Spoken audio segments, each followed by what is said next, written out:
जेवण जेवण्याची एक पद्धत आहे बघा. आपण काय करतो, हल्ली आपल्याला मस्त टेबल पाहिजे, डायनिंग टेबल पाहिजे असतं, खुर्ची पाहिजे असते, एक छान डिश घेतली जाते, चमच्याने वाढून घेतलं जातं आणि त्याच्यामध्ये आपण चमच्याने खातो. बुफेमध्ये पण आपण जेव्हा जातो तेव्हा आपण उभे असतो, उभ्याने जेवत असतो. भारतीय पंगत किंवा भारतीय बैठक ही नामशेष होत चालली आहे आणि त्याच्याबरोबर स्विगी बाबा, झोमॅटो बाबा आहेतच. बाहेरून मागवलं जातं, काट्याच्या चमच्याने खाल्लं जातं. परंतु आपली जी संस्कृती आहे ती हळूहळू या निमित्ताने मागे पडत चालली बघा.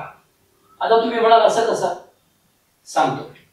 तर पूर्वी आपण कसे जेवायचो, आपण ही पाचही बोटं वापरायचो बघा.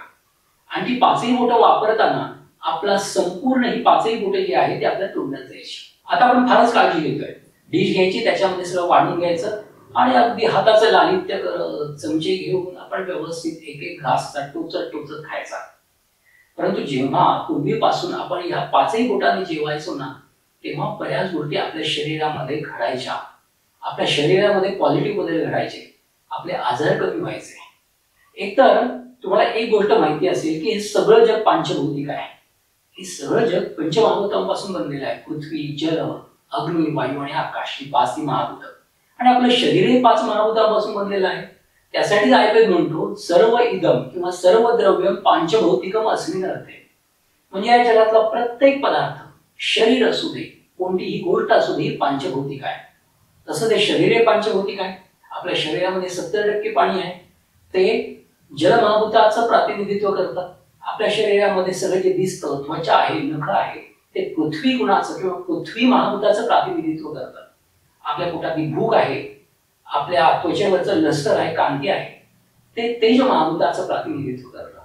तसंच आपल्या शरीरात पोकळ्या आहेत, फुफ्फुसामध्ये पोकळी आहे, हृदयामध्ये पोकळी आहे, आतड्यामध्ये पोकळी आहे, ते आकाश महाभूताचं प्रतिनिधित्व करतात. आणि त्याबरोबर आपल्या शरीरामध्ये जेवढ्या हालचाली चाललेल्या आहेत, हार्ट पंप होत आहे, फुफ्फुस कॉन्ट्रॅक्ट रिलॅक्स होत आहे, आपल्या आतड्याची हालचाल चालू आहे, ह्या सगळ्या गती वायू महाभूताचं प्रतिनिधित्व करतात. असा सगळा क्रियाकलाप आपल्या शरीरात चालू आहे, पंचमहाभूतांचा चालू आहे. त्यामुळे आपण जे अन्न घेतो ते पांचभौतिक असतात आणि आपल्या पांचभौतिक शरीराचं पोषण पण करतात. आणि आपण जे अन्न घेत असतो ते चमच्याने घेत असतो, काट्याच्या चमच्याने घेत असतो, फोर्कने घेत असतो. परंतु आपण जेव्हा हाताने अन्न घेतो त्याबरोबरच आपण त्या अन्नामध्ये पंचमहाभूतांचे जीव ओतत असतो. ते कसं आहे, तर ही 5 बोटं आहेत, ह्या 5ही बोटांच्या टीपवर पंचमहाभूत राहतात. हा अंगठा सगळीकडे फिरतो बघा. त्याच्यामुळे या अंगठ्यामध्ये पृथ्वी महाभूत असतं. संपूर्ण 4ही महाभूतांचा आधार कोणतं महाभूत असेल तर हे पृथ्वी महाभूत आहे आणि ते सगळीकडे जाऊ शकतं, सगळ्या बोटांना टेकू शकतं, सगळ्यांच्या टिप्सला टेकू शकतं. दुसरं महाभूत आहे जल महाभूत. हे पृथ्वी महाभूतावर आधारित असतं आणि संपूर्ण 5ही महाभूतांना ते आलोडित करतात. जिथे जिथे पाण्याची म्हणून गरज असते तिथे हे जल महाभूत हजर असतात.